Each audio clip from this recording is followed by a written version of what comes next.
Esto es Cosas de Sapiens. De las cavernas a las estrellas. Iniciamos el viaje.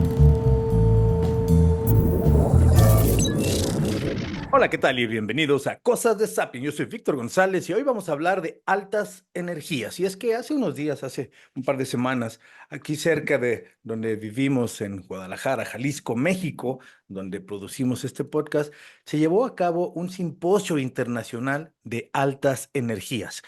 No me refiero a altas energías motivacionales, vibracionales, no era una reunión de chamanes ni de gurús, no, esto es algo serio. Estamos hablando de las altas energías en términos físicos, en términos de la ciencia, en términos de energías, pero muy altas, de hecho en inglés se llaman muy altas energías, y que están relacionadas con rayos cósmicos y otros fenómenos de los que nos va a hablar hoy uno de nuestros amigos, los Sapiens, a quien hemos invitado, que me da mucho gusto que nos acompañe, el doctor Eduardo de la Fuente, profesor investigador del Centro Universitario de Ciencias Exactas e Ingenierías de esta Universidad de Guadalajara y promotor de este coloquio internacional que se llevó a cabo en Puerto Vallarta de altas energías. ¿Estás por ahí, Eduardo? Bienvenido a Cosa de Sapiens.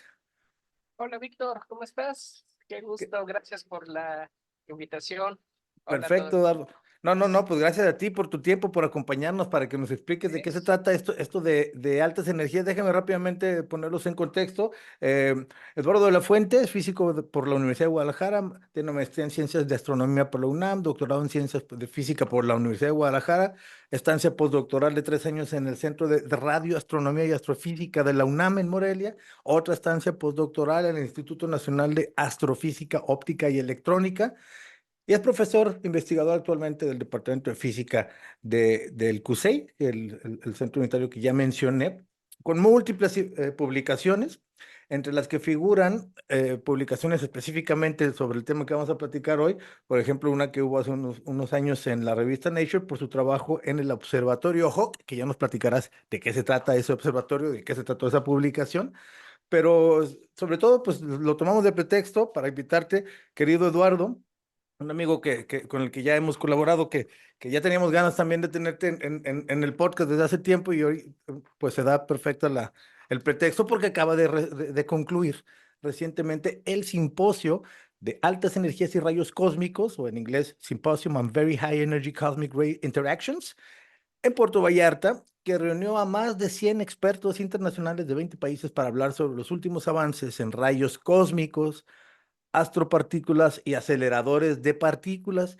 Esto que en resumen le llaman altas energías, o le estamos llamando aquí como en resumen altas energías, y que nos va a explicar Eduardo qué son, cómo se detectan, para qué nos sirve saberlo, cómo se aplica y de qué platicaron en esa reunión. Todo eso, pero antes que nada, pues bueno, bienvenido, gracias por acompañarnos, Eduardo. Platícanos tú que eres Claro. especialista. A mí ya me lo has platicado y yo estoy enterado con respecto a tus trabajos previos, por ejemplo, en Hawk, que ya aquí nos platicarás con nuestro auditorio. Pero dinos, vamos empezando. La primera Sí, pregunta, la básica, ¿qué son altas claro, energías y por qué nos importa? claro. Mira, altas energías tienen que ver con la luz. La luz, hay una cosa que sabemos, o a lo mejor se llama el espectro electromagnético, es un arreglo de la luz a diferentes energías. La luz de más baja energía, que son las ondas de radio. Nuestros ojos vemos a una cierta energía, y voy a llamar una unidad de energía como así como hay el erg y el joule, es una unidad de energía, tiene un nombre, se llama electron volt.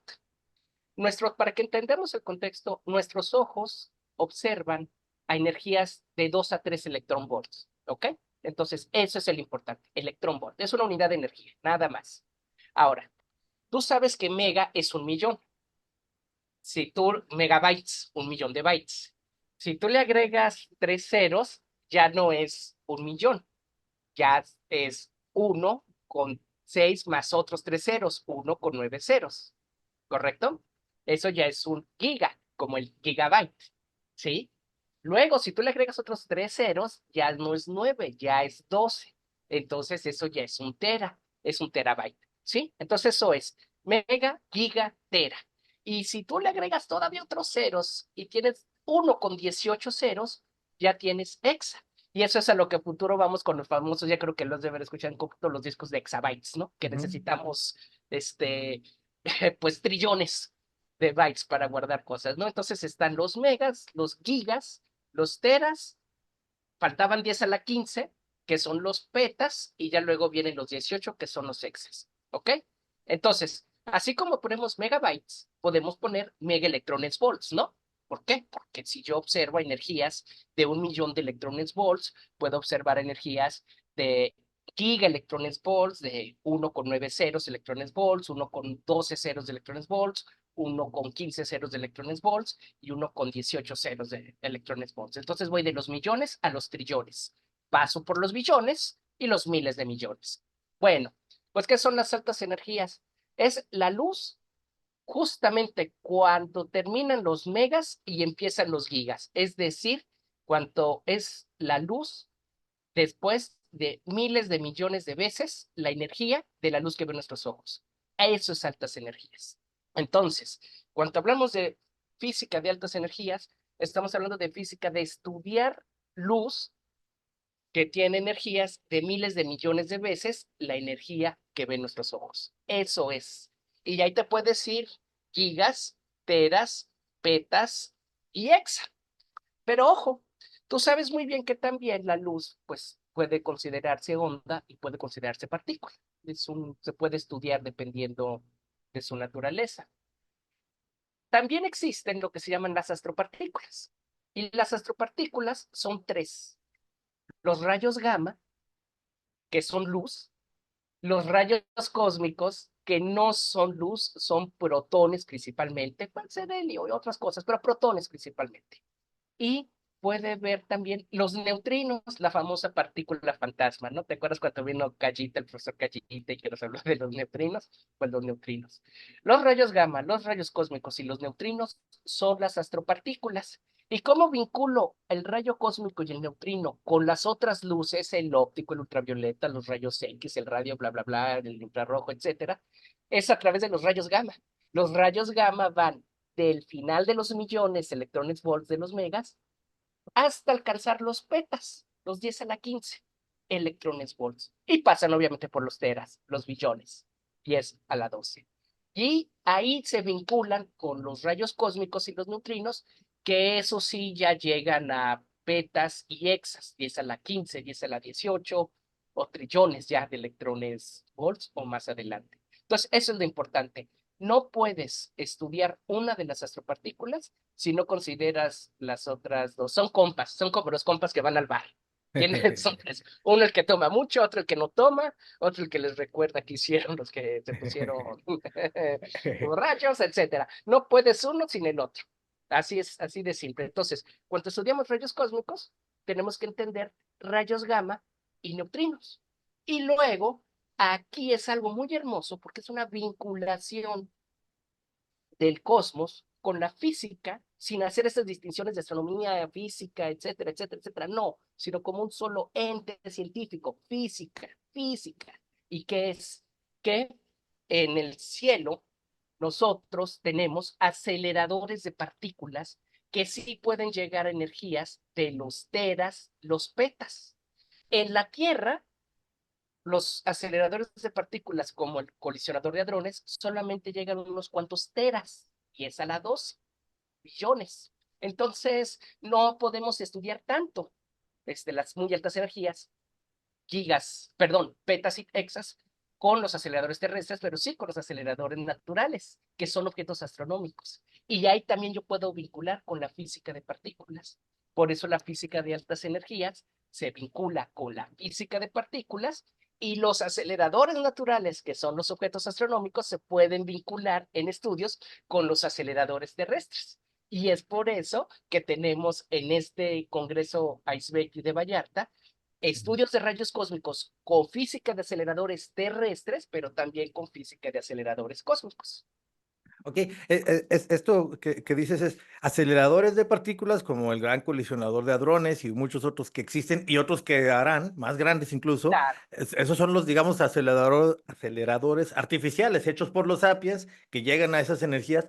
Pero ¿cuáles son los naturales? ¿De dónde vienen esas altas energías, esas luces tan intensas, tan poderosas y los rayos cósmicos, los rayos gamas?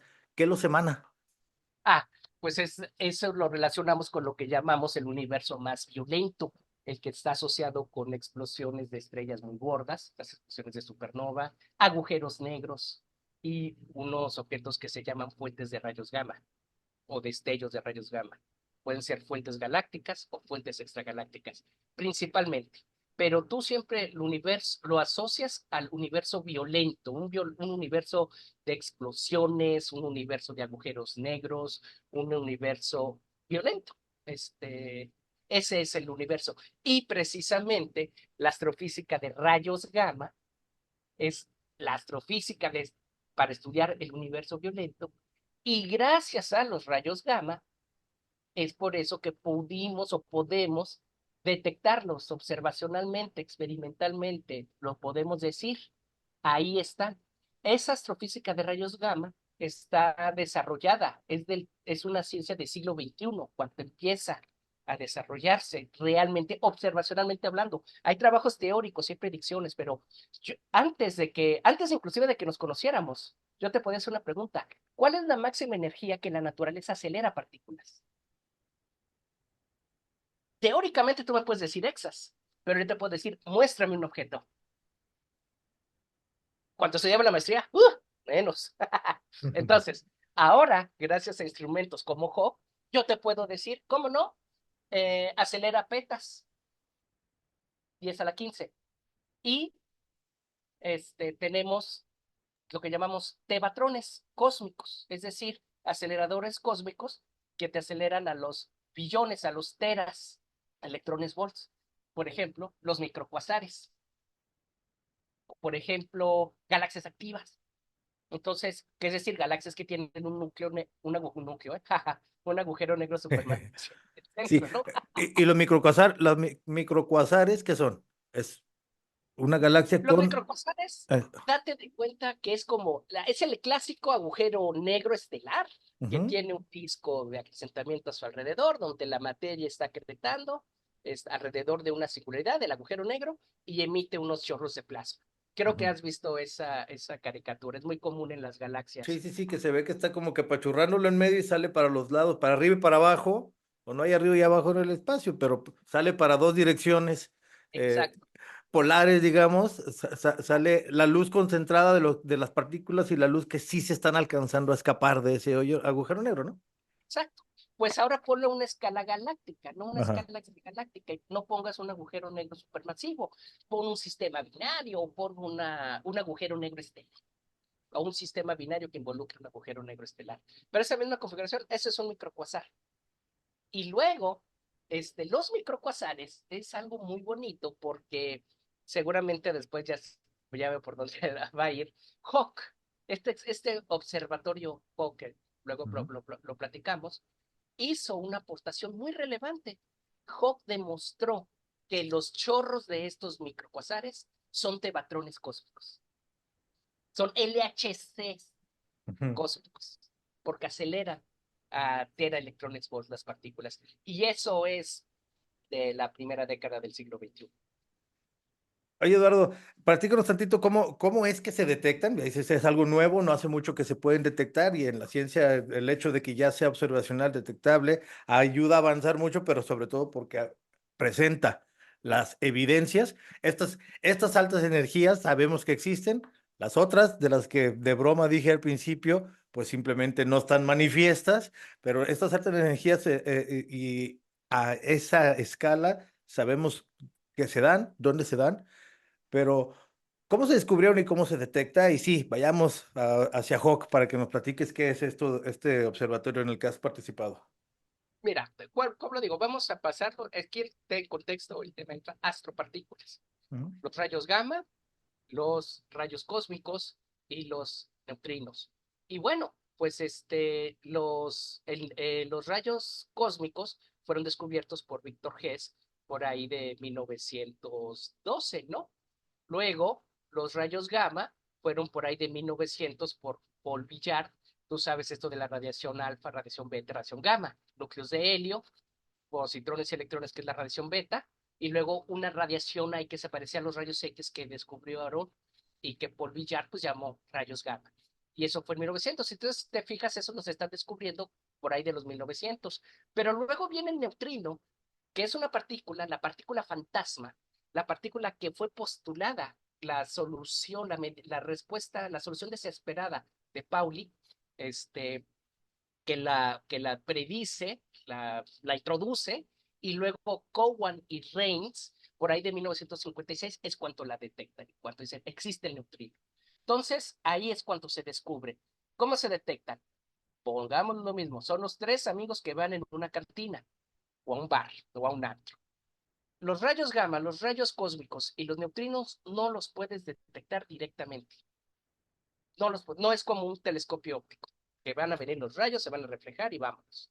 No, este, tienes que detectarlos de manera indirecta con una estrategia. Por ejemplo, el rayo gamma le gusta interaccionar con la materia. Al neutrino no le gusta interaccionar con la materia. Y el rayo cósmico es el más energético. Entonces, si tú ves tres amigos en el bar, el que está hablando con todos, el amigable, el que interactúa con la materia y luego se mete al tema, es un rayo gamma. El que es el más energético es el rayo cósmico. Y el que pasa como por su casa, hagan lo que quieran, no me importa, y por ahí sabrá si existo o no cuando se me ocurra pedirte un café, va a ser el neutrino. Entonces, lo mismo pasa aquí. La atmósfera terrestre nos protege de los rayos gamma y los rayos cósmicos. Obvio. ¿Por qué? Te estoy hablando de que son energías muy grandes. Imagínate si no hubiera una atmósfera terrestre. Los rayos gamma y los rayos cósmicos, si entraran directamente, afectan la biosfera, los achicharran, ¿no? Entonces, por eso que también es muy importante el comercial, cuidar nuestra atmósfera terrestre, porque la atmósfera terrestre es un escudo que protege a la biosfera terrestre de los rayos gamma y de los rayos cósmicos. Entonces, la atmósfera los frena, pero a cambio nos da indicios o nos permite estudiarlos de manera indirecta. Y entonces para eso tenemos que utilizar instrumentos que puedes instalar en la Tierra, pero la atmósfera, en vez de hacerla tu enemiga, la haces una aliada. La atmósfera es el detector. El observatorio es un instrumento. Y el instrumento le pones electrónica y aparatos que sensen, sensores, que miden. Y entonces esos observatorios que tú ves como Hawk, como IceCube, como JER, que son los que estudian, que estudian rayos gamma, rayos cósmicos, neutrinos, son instrumentos que utilizan la atmósfera como detector, porque ahí se forman partículas que tú detectas. Con luz Cherenkov, por ejemplo, que luego lo platicamos, o ya alguna vez lo habíamos platicado, y ahí tú ya puedes ver por qué el rayo gamma se absorbe. Es decir, tú eres el rayo gamma, yo soy la atmósfera. Tú me das 20 pesos, yo agarro tu moneda de 20 pesos y te digo, aquí no pasas. Pero te doy monedas de 5, de 1, de 2 y hazte bolas. Entonces tú con las monedas de 5, de 2 y de 1 tienes que saber moverte para que reproduzcas mi moneda de 20. Y entonces el instrumento eres tú, porque tú estás detectando las monedas, tú estás recogiendo las monedas de 5, 2, 1 peso. Yo soy la atmósfera, que estoy agarrando la moneda de 20 pesos y te estoy dando el cambio. ¿Sí me explico? Y entonces, ¿de dónde vino la moneda de 20 pesos? Pues del objeto astronómico, del acelerador de partículas o del cosmos. Hawk, es el instrumento, lo que nos estás explicando. Detalle, nos digo, los que nos están viendo a través de YouTube, les ponemos una foto por ahí. En la portada también de este episodio la vieron, pero explícanos tú, brevemente, ¿cómo es uno de estos enormes receptores que tiene Hawk? ¿Qué tiene adentro? ¿De qué tamaño es y cómo funciona? ¿Cómo detectan? Mira, Hawk utiliza el agua. Entonces, Hawk usa el agua para estudiar el cosmos. Es lo que llamamos un detector Cherenkov de agua. ¿Por qué? Porque él usa el agua para detectar los Cherenkov. Y con eso hace los estudios de rayos gamma y de rayos cósmicos. Entonces, es agua, pero es un reservorio. Son detectores de, digamos, de 7 metros de diámetro, de 5 de alto, el tamaño de un tiranosaurio, más o menos, ¿sí? Este, Llenos de agua, ¿ok? Y tú pones como si fuera un CCD cada uno de estos detectores, estos contenedores con agua de 7 metros por 5 metros aproximadamente, tú los pones en una configuración de tal manera que sean 300 de estos detectores. En palabras, podríamos llamarlos tinacos o tanques, pero no son tinacos o tanques, son detectores, ¿sí? Entonces, pero al final de cuentas sí, es un reservorio de agua, es un tinaco, pero se llama detector, ojo. Entonces tú pones 300 detectores, más o menos 150 metros, un área efectiva de 22,000 metros cuadrados, y es como si fuera un CCD raro, donde cada píxel del CCD sería equivalente a uno de estos detectores o tinacos. Luego, estos detectores están todos juntos. Están juntos de tal manera que solamente pueda pasar una persona entre dos detectores o tanques. Entonces, cuando tú agarras, el chiste es que tú detectas la luz Cherenkov en uno de estos detectores, la luz Cherenkov de partículas producidas por partículas de este otro detector, de este otro detector, de este otro detector, de los 300 detectores, y dependiendo de cómo sea esa luz que tú detectas, tú puedes ver un patrón, un fingerprint, o sea, una huella, es la palabra, una huella. Y dependiendo de esa huella, es como tú puedes saber qué, qué partícula entró, tú puedes después hacer estudios de rayos gamma. Es un poquito indirecto, como te digo, es un poquito más complicado, no sé si haya tiempo para explicar el proceso formal de cómo observa Hawk, pero lo que yo sí te puedo decir es lo siguiente, es lo mismo, la moneda de 20 pesos la toma la atmósfera, a cambio te avienta monedas de 5, de 2 y de 1. Esas son partículas atómicas y subatómicas, electrones, sus primos, muones, nombres raros de partículas, ¿no?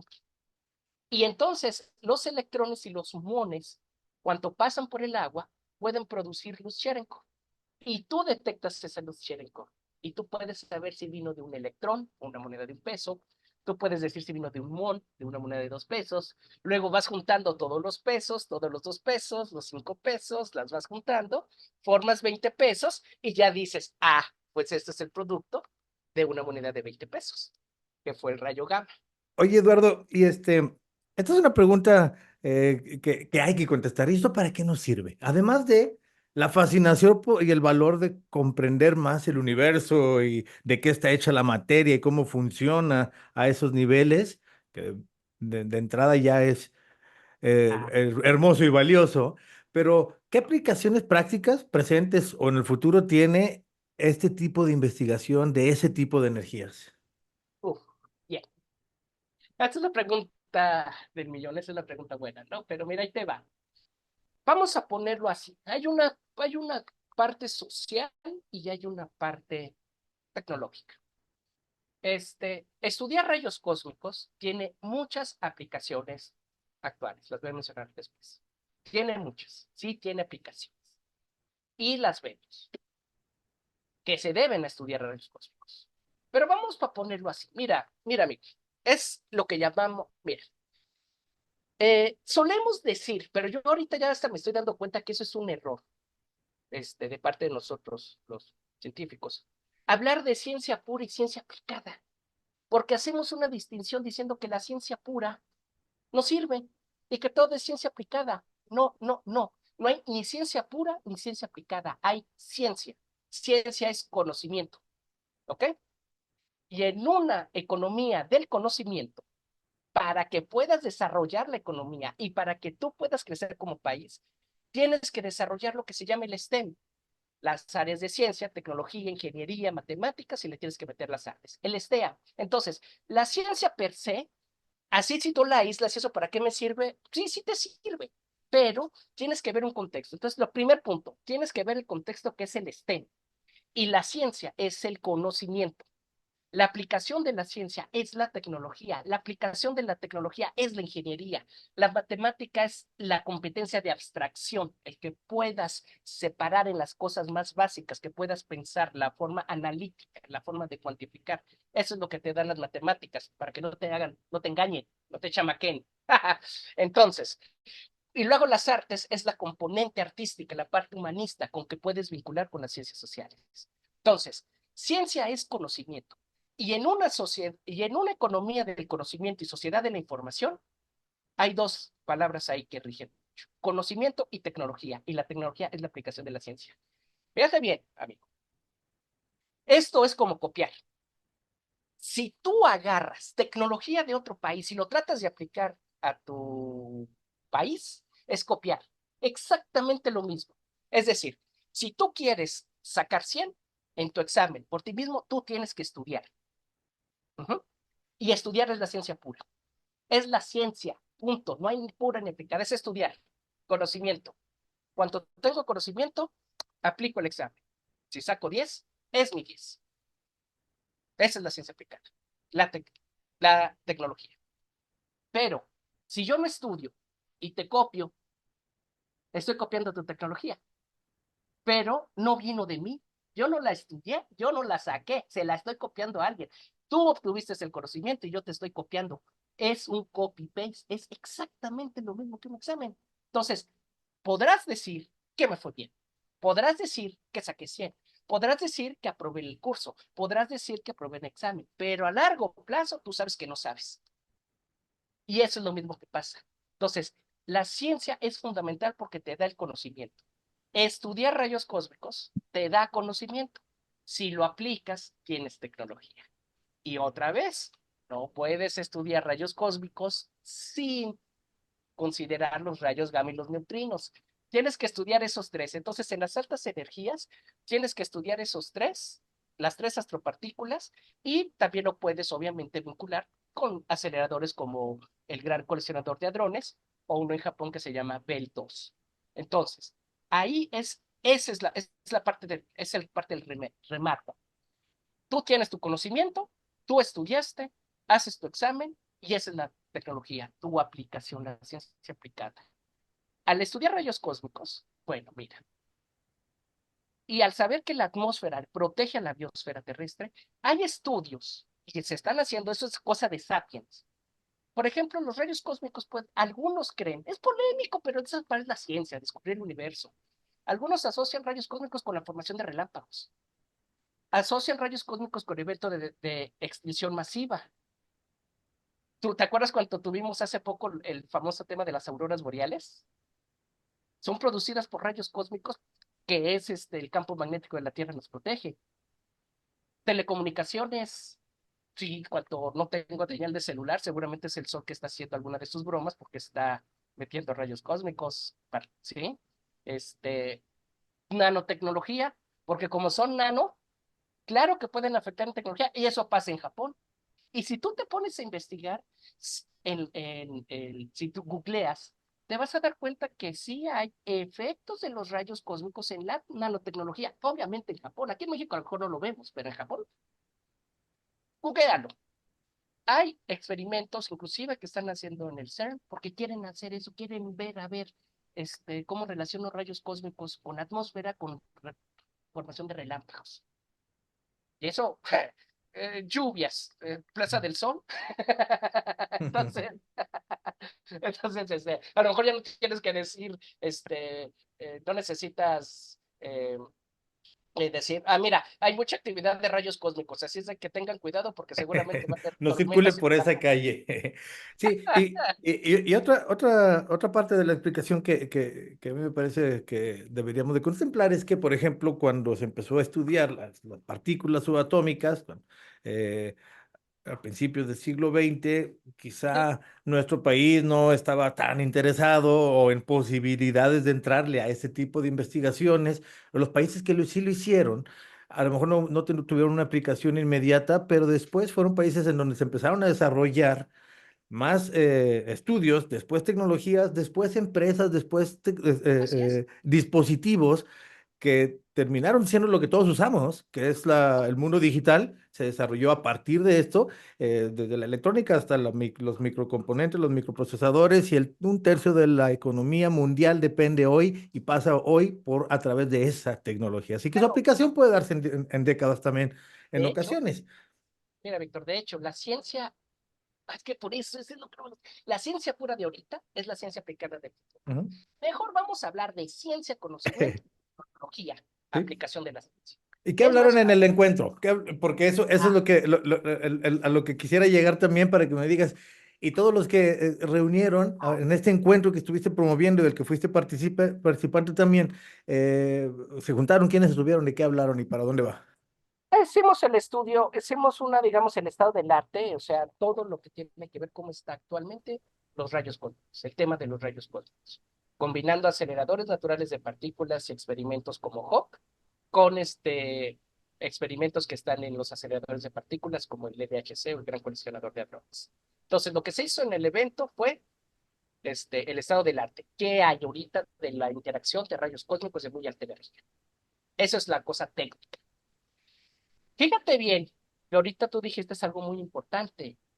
Cuando esto inició en el siglo XIX, hay un científico mexicano destacado, considerado el padre de la ciencia nuclear en México, uno de los pioneros de la física en México y en Hispanoamérica, cofundador del Colegio Nacional, nieto de Ignacio L. Vallarta, el político jalisciense de los más destacados del siglo XIX, que conoce, supongo, Puerto Vallarta, por algo se llama Vallarta, su nieto, se llama Manuel Sandoval Vallarta, y Manuel Sandoval Vallarta estuvo promoviendo y tratando de convencer a autoridades de la importancia de estudiar rayos cósmicos. Por eso en Stage Break, también este evento, que se llama en inglés, le hicimos un homenaje a Manuel Sandoval Vallarta, porque este año son 125 años de su nacimiento, ¿sí? Si viviera serían 125 años que tendría, y se le hizo el homenaje por sus aportaciones a los rayos cósmicos, y es un padre de la física en México, es un miembro de Colegio Nacional, simplemente Colegio Nacional. Eso significa mucho. ¿Por qué? Porque en Colegio Nacional están los padres de la ciencia en México. Por eso es importante estudiar quiénes son los investigadores y quiénes son los miembros del Colegio Nacional, porque ellos son los padres o las madres, ¿no? De algo, de la ciencia en México. Pues le hicimos el homenaje. Lo que pasa ahí es de que nos ha afectado mucho México, y no solamente en ciencia, en muchos aspectos, es el desarrollo tecnológico. Pero no podemos desarrollar bien nuestra tecnología porque no tenemos el conocimiento. Estamos copiando. En pocas palabras, somos un país que saca 100 porque copiamos. Perdón que sea un poco duro, pero así es eso. Y entonces lo que hizo Manuel Sandoval Vallarta era tratar de decir, no, estudie, estudie, estudie, y luego, si sacas un 6 pero estudiaste, si es un 6 legítimo, eso está bien. Si es un 10 copiado, eso está mal. Ujú. Entonces, eso es lo que hizo Sandoval Vallarta, y como tú bien lo sabes y lo mencionaste, hubo la participación de 2 premios Nobel en ese evento. Uno de ellos fue nuestro gran amigo, que tú también lo conoces, el profesor Takaki Kajita, que estuvo, ¿te acuerdas? Déjame hacer rápidamente una pausa ahí, que estuvo también en la Universidad de Guadalajara, en el Centro Universitario de Así. Ciencias Exactas e Ingenierías y en el Paraninfo de la universidad, invitado por la universidad, y lo estuviste anfitrioneando y estuviste tratando esa visita tú mismo, lo llevamos incluso, tuve la oportunidad contigo de conocerlo, de entrevistarlo, lo llevamos a comer a Tlaquepaque, ¿no? Sí, sí, sí, sí, sí, pues de acuerdo. ¿Y quién es Callita? Rápidamente, ahorita continuamos con el resto del... eh, Kajita es el Premio Nobel de Física 2015 por sus estudios de neutrinos con un experimento Super Kamiokande. Y pues bueno, podemos decir que gracias a eso se confirma que los neutrinos tienen masa. Pero bueno, es un premio Nobel de física que ahorita es el presidente de la Comisión de Astropartículas de la Unión Internacional de Física Pura y Aplicada, que es una organización muy alta para el desarrollo de la física. Es, digamos, la organización. Es como la Unión Internacional de Química Pura y Aplicada. Aquí hay Unión Internacional de Física Pura y Aplicada. La IUPAC es la que promocionó este congreso en Puerto Vallarta y fue promovido por el profesor Callita, porque el profesor Callita es el presidente de la Comisión de Astropartículas de la Unión Internacional de Física Pura y Aplicada. Entonces, en cierta manera, Callita Sensei tiene mucho interés, es un premio Nobel que le gusta mucho promover la ciencia, es un promotor de la ciencia, es un sapiens, y él tiene mucho interés de que Latinoamérica, y ahorita pues 2 países que él tiene interés para que la física de altas energías crezca y eso contribuye al desarrollo tecnológico del país y obviamente en la estructuración socioeconómica del mismo, Bolivia y México. Entonces, eso es lo que es el profesor Callita Sensei. Tú lo conociste, tú sabes, es una persona muy humana. Y Callita estuvo presente cuando hicimos el homenaje de Manuel Sandoval Vallarta, estuvo presente en la inauguración, en la clausura. Obviamente se habló de un nuevo proyecto que es Hipercambio Cande, donde Callita Sensei también estuvo presente. Y bueno, ese es el primer premio Nobel que estuvo. Y Callita, fíjate, algo aquí muy chistoso, Callita dice, ay, mira, él se enteró y le dio mucho gusto saber que Manuel Sandoval Vallarta e Ignacio L. Vallarta eran familiares. Él no lo sabía, pero qué bueno. O sea, en Puerto Vallarta, en Ujú, Vallarta, Ignacio L. Vallarta, Puerto ujú. Vallarta, Jalisco, le hicimos un homenaje a Manuel Sandoval Vallarta, uno de los padres de la física en México. Samuel Ting fue el otro premio Nobel que estuvo también. Ah, sí, Samuel Ting.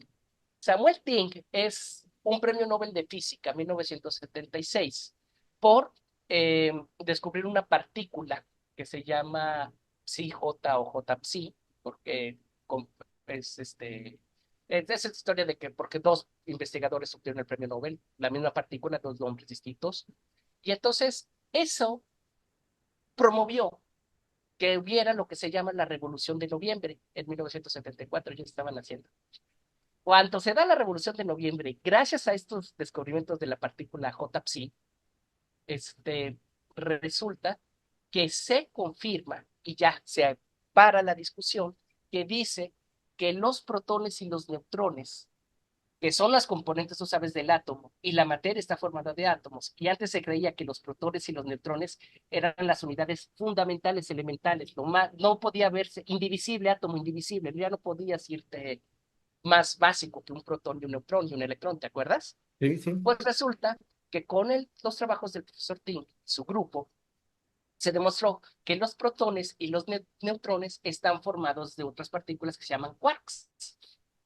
Y gracias a la revolución de noviembre, existen los quarks y son los componentes de los protones y los neutrones. Esa fue su aportación a la física de partículas. El profesor Ting, en su plática, nos dio una plática especial donde compartía sus experiencias. Fue una plática más donde él compartía experiencias personales, cómo ganó el premio Nobel, qué experimento, y nos dio a los jóvenes científicos o gente interesada en el STEAM, aunque claro, aplica en general, nos dio 6 lecciones. Los puedes ver en el portal del COSEI, ahí está la liga que ya conoces, pero el profesor Tink nos dice que nos comparte 6 lecciones fundamentales según él. La primera dice que no acepte siempre los resultados de los expertos. La segunda, para un científico experimental, la instrumentación de precisión con redundancia es vital. El tercero, mantenga la fe en sí mismo y haga lo que sea correcto. Esa es muy fundamental. Cuarta, esté preparado para sorpresas en los resultados experimentales, porque eso él le ocurrió. 5. Las grandes colaboraciones internacionales, remarco, como Hawk, HyperK, Alpaca, etcétera, cualquier colaboración grande internacional, son esenciales para muchas áreas de la investigación fundamental. Y para tener éxito hay que escoger un tema importante. Hay que reconocer al joven científico. Hay que respetar la diversidad de todos los colaboradores. ¿Ok? Luego, la siguiente lección claro, también dice que no hay que comprometer la instrumentación, es decir, hay que saberla, utilizar y instalarla, construirla y construir, obviamente, el mejor detector posible. Hawke fue el mejor detector posible que nos servía, por eso esa forma rara, porque sí era como tenía que ser para que pudiéramos hacer esos estudios que salieron en el Nature, que es lo de los microcuasares y los tevatrones. Y el último es, sea curioso, disfrute lo que hace y trabaje duro para lograr los objetivos.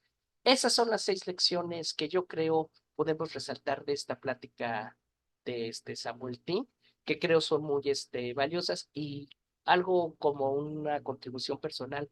¿Te das cuenta, amigo, que a lo mejor tú lo has visto? En realidad, esas lecciones no son nuevas, esas se vienen haciendo desde antes, o sea, se podrían decir que son viejas, tradicionales, pero no, no, no, no, todavía tienen aplicación, este, actual, moderna. ¿Por qué?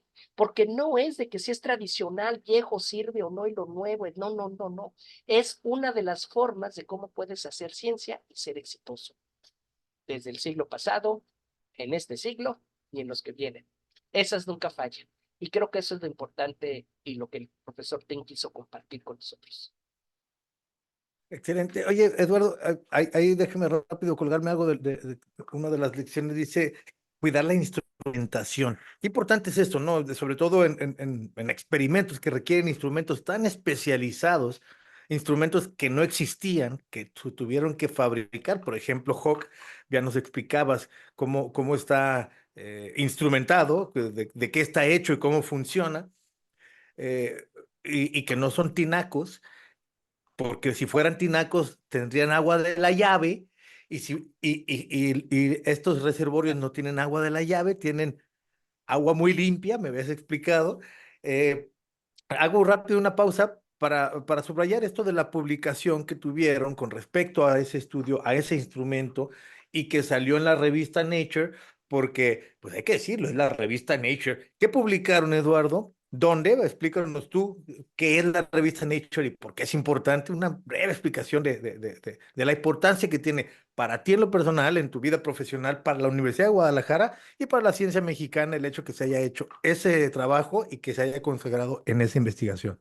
Sí, mira, Nature es la revista científica más importante, así está considerada, es donde se publican las cosas más relevantes, o sea, los parteaguas, las contribuciones verdaderas de la ciencia. Antes solamente había una revista que se llamaba Nature, solo había un Nature general. Después, porque había muchas cosas, se separó en Nature, hay Nature Astronomy, Nature Física, quién sabe qué, hay muchos Natures. Entonces es muy importante. Ahora, Nature tiene un apellido. O estamos hablando de la revista Nature sin apellido, que es la original, la que te digo, la que era la Nature de Gray Alto, o también hablamos de Nature Astronomy, Nature Physics, etcétera, que tampoco son malas, son alto nivel, pero no son el Nature, son Nature, digamos, más específico al área. El Nature es el que ahí hubiera publicado Darwin, ahí es donde las grandes contribuciones. Entonces, en la Nature, Hawke sacó un artículo sobre un microcuasar. Y en ese Nature, lo que demuestra Hawke es que los chorros de los microcuasares son aceleradores de partículas de teraelectronvolts, son tevatrones. Eso no se sabía. Esa es la aportación relevante. Es decir, la era de los tevatrones cósmicos empiezan con experimentos como Hawke, y otros, obviamente, pero obviamente resalto Hawke. ¿Por qué? Porque Hawke es un laboratorio nacional, es un observatorio nacional que está en la Sierra Negra, en las faldas del volcán Sierra Negra, enfrente del pico de Orizaba. Es un observatorio mexicano y es un observatorio muy exitoso que en el área de la física de altas energías y en la astrofísica de rayos gamma ha hecho aportaciones muy relevantes. Esta del Nature es una y estamos buscando otra. Y más adelante, el siguiente semestre, a lo mejor te tengo ahí unas buenas noticias para que también las hablemos de Sapiens. Pero ahorita vamos a decir que el Nature de Hawke es eso, demostrar que existen tevatrones cósmicos como los microcuasares. Y esa aportación es de un observatorio mexicano. Hawke es un observatorio muy importante y muy destacado porque pone la ciencia mexicana, que es la ciencia mexicana no es mala, ¿eh? Tú has visto que tenemos investigadores que trabajan en el LHC de muy alto rango. Sabes que tenemos, Gerardo Herrera ha hablado muchas veces, conoces a Gerardo Herrera. Tenemos investigadores como Luis Felipe Rodríguez, que también hizo contribuciones importantes en los microcuasares con radio cuando yo estudiaba. O sea, nuestra astronomía, nuestra física es muy importante y relevante. La mexicana sí tiene, sí da batalla. Y en el contexto de la astrofísica de rayos gamma con Hawke, los mexicanos o la astrofísica mexicana no está separada, o sea, también te está dando el ancho. Entonces, en la astrofísica de rayos gamma, la astronomía o la astrofísica mexicana también está sonando a nivel internacional y se reconoce. Y Hawke tiene reconocimiento internacional por sus hallazgos. Y el Nature es esta de los microcuasares. Oye, Eduardo, nos platicabas acerca de quiénes estuvieron por cierto, pongo la liga a esta publicación, al Nature de Hawk, me Ahí está parece Nature, que, ¿eh? Porque también tienes el Nature Astronomy. ajá, sí, este es el Nature. El microcuasar, Eh, di- di- di- SS433. Exacto, dime si estoy en lo correcto. El título es Very High Energy Particle Acceleration Powered by the Jets of Microquasar SS433, Así que es es. Nature del 3 de octubre del 2018. Yes. Por lo menos el abstract te deja leerlo gratis, entonces ahí pongo la liga en la descripción del episodio, Ahora te lo paso. quien quiera seguirlo por ahí. Este, Eduardo, nos platicabas acerca de lo que, bueno, de esta lista de 6 recomendaciones magníficas que dio Samuel Ting, el premio Nobel que estuvo, que uno de los 2 premios Nobel que participó recientemente en el simposio que se llevó a cabo en Puerto Vallarta de altas energías y rayos cósmicos. Y en ese simposio, ¿qué pudieras decir que fue ya como un takeaway, un wrap it up, un cierre que tú dirías que sentiste, que se dio? ¿Cuáles son las perspectivas? ¿Cuál es la actualidad y las perspectivas hacia el futuro en la línea de investigación de las altas energías y los rayos cósmicos? Está, mira, está empezando. O sea, la astrofísica de rayos gamma y esta de las altas energías, o de los rayos cósmicos, está empezando. De hecho, en el 2021, y Hawk es uno de los instrumentos que participó, se considera que entra lo que llaman la astronomía de los PBs, los pebatrones. Yo estoy ahorita estudiando pebatrones, es un hot topic en el contexto, en el área. ¿Por qué? Porque ahora estamos tratando de estudiar cuáles son los aceleradores naturales de partícula que te aceleran a peta electrones volts, ¿sí? Y es a la 15. Por eso te decía, ahora sí yo te puedo decir, la naturaleza acelera a 10 a la 15. Claro, hay trabajos teóricos que te dicen que van a los 10 a las 18, pero dime un objeto astronómico que te acelere a petas. Así que me lo digas, te lo pongo en la cara. No lo podría saber hasta que en 2021, gracias a 3 experimentos, un observatorio del Tíbet llamado LASO, bueno, en China, no es en el Tíbet, pero va, LASO, el Tíbet, es Gamma, liderado por la Universidad de Tokio, y HOC, liderado por la colaboración HOC México, Estados Unidos, Europa, ellos 3 con sus resultados abren la era de los pebatrones y de la astronomía PB, remanentes de supernova. Claro, la teoría lo decía que sí, ahí están los hechos y hay remanentes de supernova enigmáticos. O sea, cosa de sapiens, amigo. Entonces, la ciencia apenas, la astrofísica de rayos gamma apenas está empezando, o sea, está en una adolescencia, está madurando. Apenas, si quieres verlo como una etapa evolutiva, comparada con el ser humano, con el sapiens, date de cuenta que está dejando la adolescencia. O sea, maduraron. En el Nature dejó, es la maduración, pero todavía es un adolescente, pero ya está pasando la etapa adulta. Todavía falta mucho, falta la etapa adulta, falta la vejez. Entonces, todavía le cuelga, apenas está empezando, ¿no? Entonces sí tiene mucho futuro. Y para terminar con eso, la misma pregunta, ¿para qué sirve lo que yo hago? A ver, no le preguntes al científico, pregúntale al tecnólogo, ¿para qué sirve lo que yo hago? Yo le doy al tecnólogo información, conocimiento. Yo no soy tecnólogo, yo soy científico.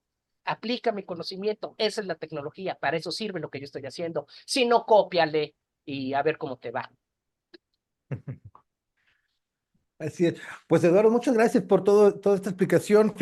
Felicidades por este encuentro que se llevó a cabo. Me platicaste ahí con gusto que fue un encuentro que lo sienten que fue exitoso, la gente que estuvo ahí lo disfrutaron, lo pasaron bien, que hubo muchas ponentes mujeres también en este campo. Así los felicitó Callita Sensei y aquí tengo que Ajá. remarcarlo. Callita Sensei fue muy claro conmigo y él me dijo, tiene que haber, y también fueron apoyadas financieramente por la Unión Internacional de Física Pura y Aplicada. Y las indicaciones fueron, hay que promover la formación de recursos humanos, hay que promover la mujer en el STEM, hay que becar y hay que involucrar mujeres científicas en los comités organizadores y en las pláticas invitadas. Esa fue una indicación del profesor Callita. Siguiendo las indicaciones, pues obviamente, astrónomas y científicas destacadas de rayos gamma en México, como la doctora Karen Caballero en Chiapas, la doctora Magdalena González en la UNAM, me apoyaron en la organización local del evento, de distintas maneras, muy buena su participación. Luego tuvimos pláticas invitada, creo la conoces, Isabel Pedraza de la Benemérita Universidad Autónoma de Puebla. Ella fue a hablar del experimento CMS que está en el LHC, representando la colaboración CMS. Esa es una estrella de Puebla, pero es una mujer científica destacada. Luego teníamos el experimento YER de rayos cósmicos, que es como un hub, pero no es un hub, pero es como, kinda, dirían los gringos, para rayos cósmicos, también estuvo ahí. Entonces tuvimos mujeres, te voy a pasar la foto de nuestras mujeres destacadas. Tuvimos mucha mujer destacada, tanto en las pláticas como en las ponencias. Y luego también déjame decirte que en el apoyo técnico, con la IUPAP y también gracias al Centro Mesoamericano de Física Teórica, el MSTP, en Chiapas, se becaron estudiantes de Guatemala, 2 de ellas mujeres. Hicieron sus presentaciones, hicieron sus contribuciones y ellas apoyaron la cuestión técnica junto con mujeres mexicanas también, estudiantes, apoyando en el apoyo técnico al comité organizador. Es decir, sí, o sea, nuestro congreso tuvo participación destacada de científicas o protocientíficas o mujeres del STEM. Y el profesor Callita, ya después de que le doy el reporte a la comisión C4, que es la de astropartículas de la IUPAC, cuando doy el reporte del Congreso, les gustó, lo felicitaron, creo que nos quedó bien. Y sobre todo también este evento de Manuel Sandoval Vallarta, porque es la primera vez que le hacemos un homenaje a Manuel Sandoval Vallarta en Jalisco, en Puerto Vallarta, su abuelo, ¿no? Ignacio L. Vallarta. Y creo que tiene trascendencia, digo. Excelente, bueno, y espero que Vallarta es un perfecto lugar para también hacer convenciones, así que espero que la hayan también pasado bien y podido disfrutar del clima antes de que empezaran Luna, las lluvias. estrellas, rayos cósmicos. En el mar todo es felicidad. Eduardo de la Fuente, muchas gracias por acompañarnos en Cosas de Sapiens, por venirnos a explicar acerca de las altas energías del universo violento, de la historia de la ciencia, de las actualidades de la ciencia desde el punto y el campo en el que tú estudias. Felicidades por la reunión y gracias por acompañarnos. Muchas gracias a ti, Víctor. Como siempre, un placer. Un saludo a todos y estamos sintonías para futuras novedades. Ahí creo que tengo una preparada. Excelente. Estamos al pendiente. Ahí nos debemos un cafecito para platicar a fondo. Por favor. Bueno, pues muchas gracias. Gracias, Eduardo. Y gracias sobre todo a ti que nos escuchas y que nos ves, que nos sigues a través de las plataformas de podcast, a través de YouTube. Recuerda que si tuvimos alguna referencia durante el episodio, la ponemos en la descripción del episodio donde lo encontraste. Si te gusta lo que hacemos, suscríbete y comparte. Y si no, bienvenido al debate. Terminamos. Te esperamos en el próximo viaje. Cosas de Sapiens es producido por el Centro Universitario de los Altos de la Universidad de Guadalajara.